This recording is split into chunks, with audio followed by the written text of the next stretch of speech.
Welcome back to the channel, everybody. I am Flash, and thank you for joining me again for another Marvel Snap video. If you could just hit the like button, subscribe button, help support my channel, and it's kind of growing, and I appreciate all the new subscribers. Thank you guys for coming along this ride with me. And today's video, I want to get into a deck that I put together that's been winning some games. But before I do that, I just want to make a quick note that the Inshanaut deck that I most recently covered, you can check out that last video. It is still performing very well. I took it to Infinite. I was on the grind last night. I played about a little bit over 30 games with it, and it was sporting a 78% win rate in those games in my last final climb to Infinite. So it's still very good. There are not a lot of people playing Mobius even after the the OTA update yesterday. He's just a funky card to fit in at 3 cost, but not a lot of people are playing it, and it's definitely a deck that you can still play. It's still very good. Learn to play patterns. That Inshanaut deck is still very good. Okay, now that we have that out of the way and we have that all cleared up, let's get into this new deck here that I put together. At first it was I just had it dubbed Marvelous, right? I've now renamed it. It's called the Queens of Marvel. Okay, and let me tell you why. If you notice, take a look here, it's all females in this deck. Now that was not my intent when I put the deck together. Okay, when I put the deck together, it had Sunspot in the Nico slot. It had was Jeff in here? Yes, Jeff was in here, and Dr. Doom was in here. Okay, in place of I think Captain Marvel and Spider-Woman. I went to replace Sunspot. I was like, oh, let me get Nico in here. That's perfect. Just doing some of the things I want this deck to do. I was like, let me get Nico in here. And when I got to the deck editor, I realized the deck was 80% female. So I said, you know what? Let's go all in. I know there's 2 cards I can find here. There's plenty of good female cards, and for just for the sake of sake, I was like, let's just see how this works. And you know what? This deck is currently, I've played about exactly 30 games with it, and it has a 60% win rate. It won me some games. The net cubes I think was about 22, either 16 or 22, so not terrible, but definitely not in the negative, not in the red, which we like that. And here's what this deck does. Okay, turn 1, you're looking to play Nebula anywhere, probably in a blind location. Sometimes I like to play her middle if I have Storm in hand, especially if I have Storm and Medusa kind of queued up and ready to go. I'll maybe play her in the middle with the idea and the thought process of getting Storm in there. So turn 1 can be Nebula in a blind location, or it can be Nico in a location where if you have the right ability queued up for her for the next one, something positive, maybe not something that turns your Medusa into a demon, which isn't terrible, but at the same time, it's pick your poison, right? Either way, that's what you want to be doing on turn 1. On turn 2, you either want to be playing armor if you're playing against a destroy deck, and you've pinpointed the fact that they're playing a destroy deck, because a lot of times they might play a X23 on turn 1 or Forge on turn 1. Forge is a kind of a giveaway right now for destroy as well.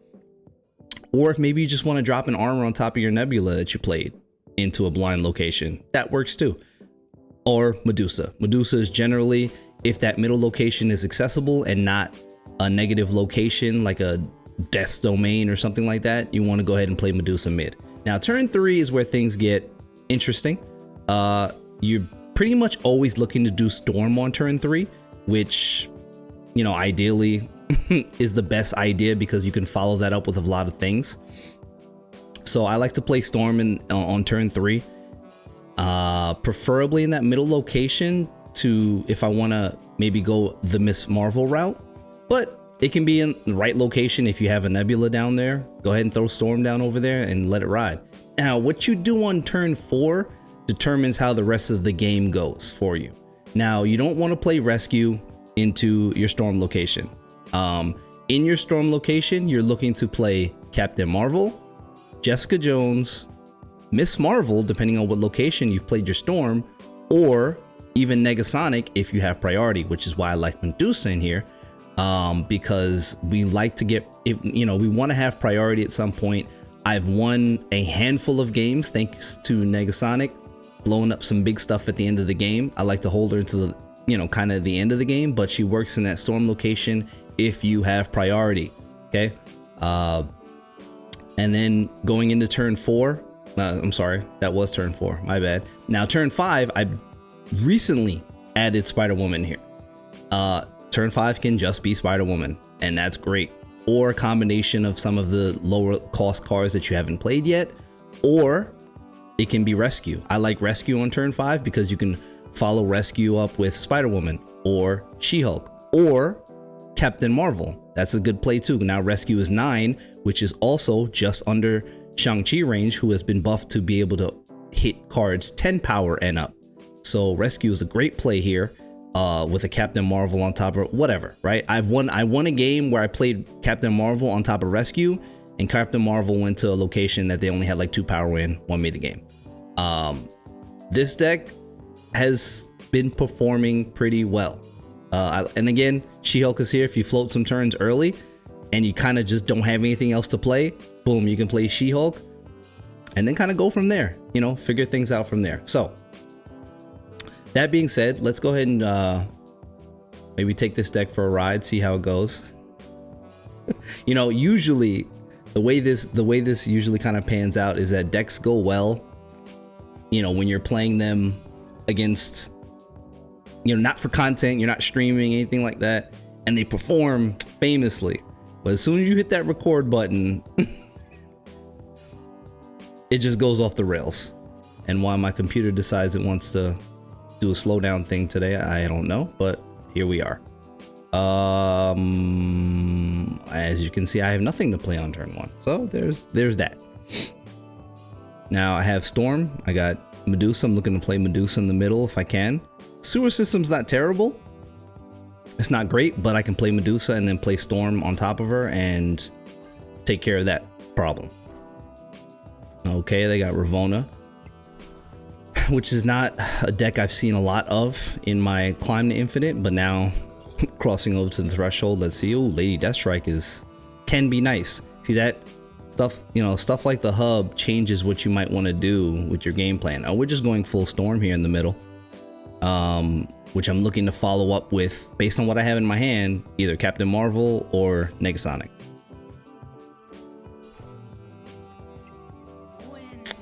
Okay, see what they got.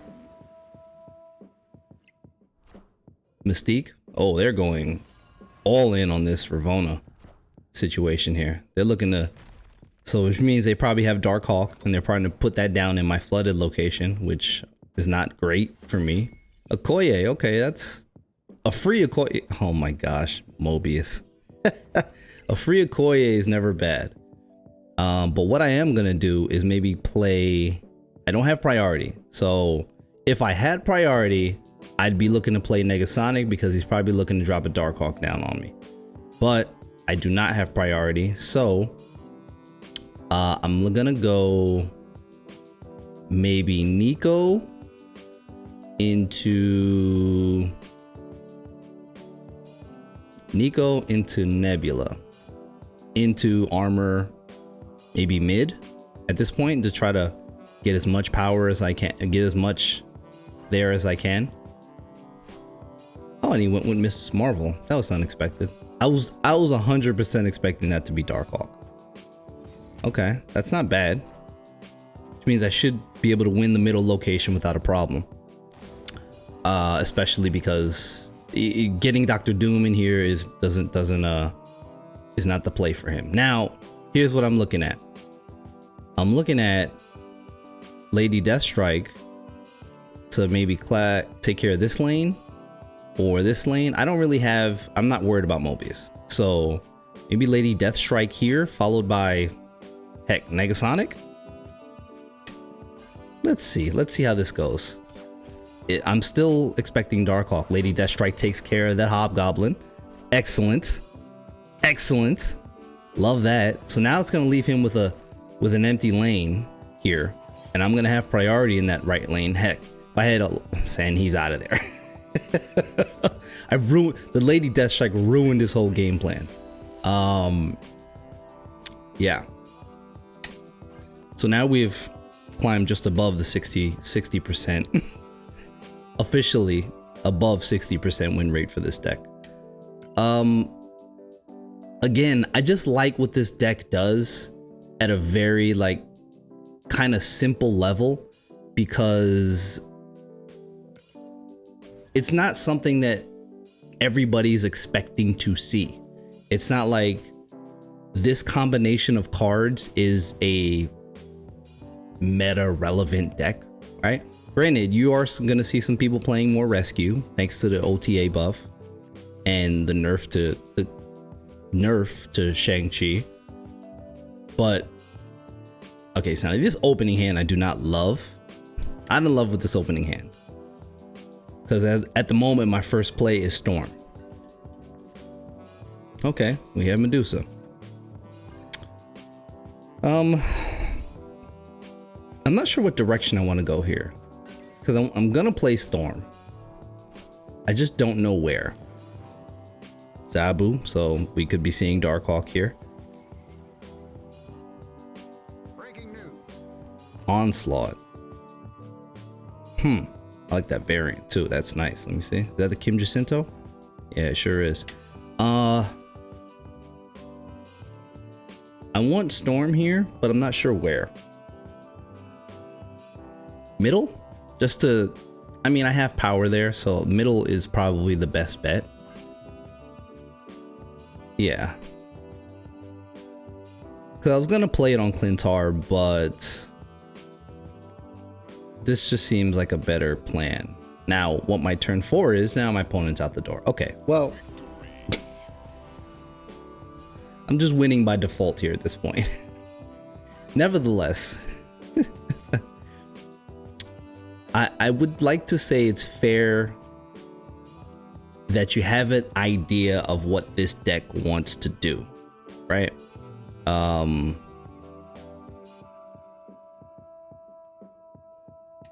Let's run up one more just to see, okay? Just to see, maybe we might get She-Hulk involved, and then maybe you can, because the first game I didn't have She-Hulk or Spider-Woman even in hand or queued up, so let's see here. Maybe we can get a plane line for that. Okay, I have Negasonic. I like that. I like Nebula.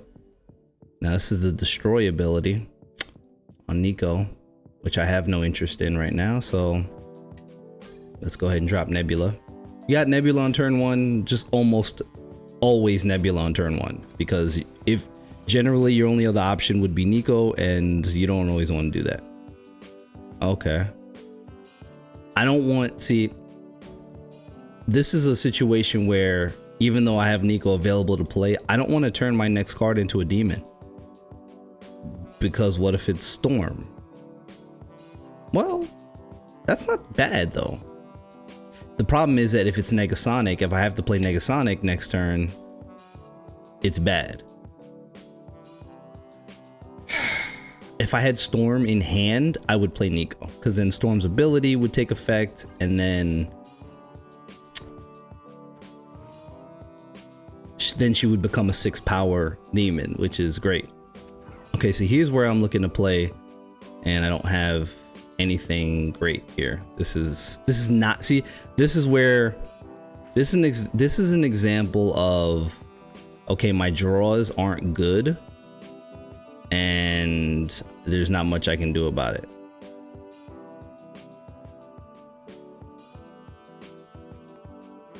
This is just a pure, here's what I'm gonna do. I'm gonna play Nico and I'm gonna get cheeky. I'm gonna play Jessica Jones, right, in the left lane, and then I can play something in the middle lane to, because her ability, like most of cards here, is where you've played her originally, right? So now I can't play anything left if I want her ability to proc, but let me just, you know, right. See, I like that the animation is still there showing you, hey, don't play anything here. Looking at Medusa here. Now he's got Shuri. Boy. Okay, Medusa. If it's Vision, I'm just screwed. Okay, it's Typhoid Mary. What I really wanted was to play Negasonic left, but that didn't happen. Here's what I can do though. I can still play Negasonic. Nope, I can't. I don't have priority. So that ruins the, I just can't. I can't do that. I can maybe do She-Hulk. No, because that's only adding 13, taking that to 18 power. So I can't do that. Miss Marvel with armor. No, I got 2 1s in that right location. Can't do that. This looks like a full-on retreat, which is fine. Just know when to retreat. See, these are the lines where you look at it, you're like, gotta retreat. If I had priority, I would just play Negasonic left and leave him to the devices of dealing with Taskmaster, because that was what was gonna happen there. So it's all good. Happens. Sometimes you just gotta get on out of there. And my opponent is, I don't know what they're doing, because you would think they would have locked in a play by now, but maybe they're unsure of what they want to do. And this is going to end up with both players retreating. This is why you also use the retreat later button. But he was just taking a long time to get to his locking in his play. Oh well. Nevertheless. So that's what the deck does, okay? That's my Queens of Marvel deck. Call it whatever you want. I was leaning towards Absolutely Marvelous. And then it ended up being Queens of Marvel because I put all females in it. But that's the deck. If you guys like the video, again, I would appreciate the thumbs up there. Subscribe. I love the kind of traction I've been seeing. Like I said, thank you to all the new subscribers. I appreciate y'all so much. And this has been another Marvel Snap video with your boy Flash. Thank you guys again. I'll catch you guys in the next video. Peace.